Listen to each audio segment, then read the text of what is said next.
فرمایا وذکر اور یاد کر.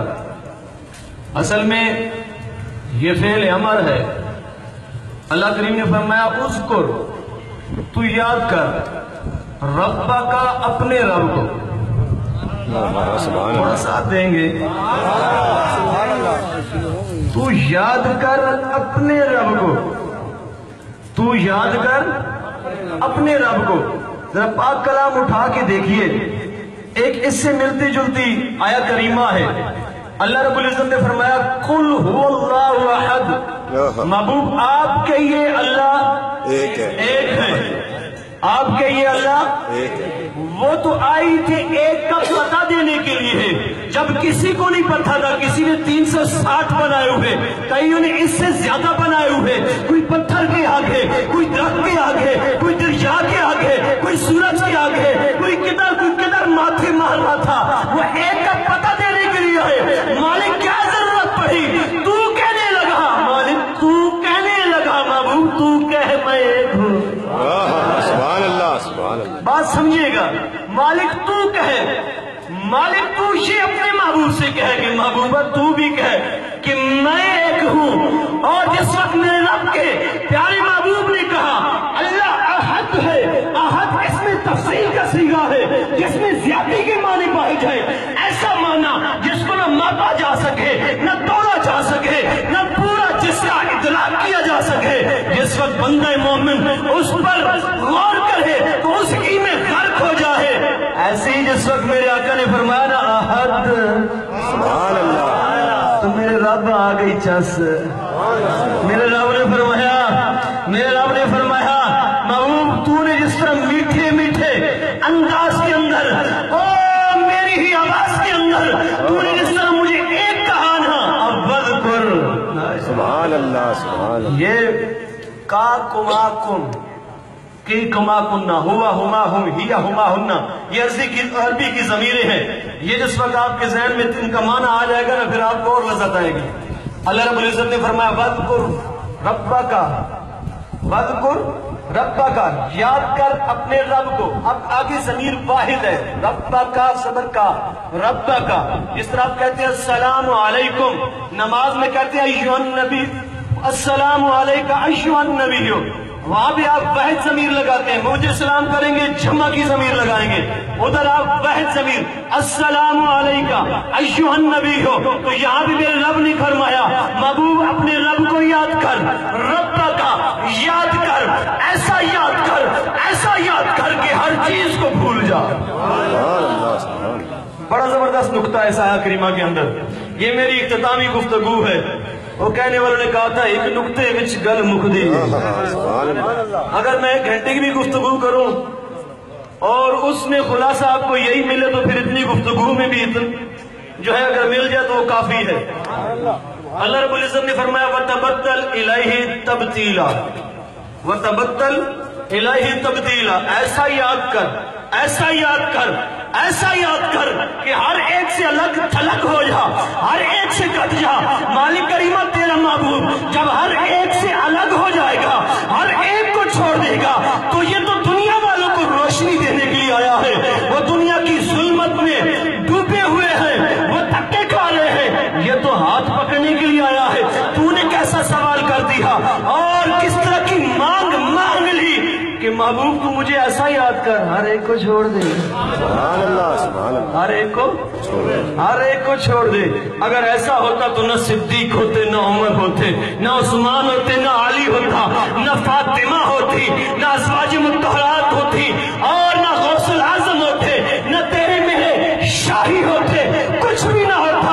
اگر اس کا معنی یہ لیا جائے کہ اللہ نے فرمایا محبوبہ سب کچھ چھوڑ دے. سبحان اللہ سبحان اللہ. اگر اس کا یہ معنی آپ پھر بھی کسی بھی مسلک کی تفسیر اٹھائیں، سب نے اللہ کی قسم یہی معنی کیا ہے کہ سب کو چھوڑ دے. چھوڑ دو تو پھر تو گیم ہی ختم، ہر چیز ختم. جب چھوڑ دے تو پھر پیچھے کیا جاتا ہے. جب سے اس در سے وابستہ ہوا ہوں تب سے پتا چلا ہے کہ رب نے کیا فرمایا ہے. پہلے میں بھی بڑی اس آیت کریمہ میں نے تقریریں کی ہیں، مگر آج جو کر رہا ہوں نہ کسی کو پہلے سنائی ہے اور نہ آج کے بعد سے کوئی سنے، کیونکہ یہ میرے ذہن میں ادھر ہی آئی ہے. جو کچھ بیان کر رہا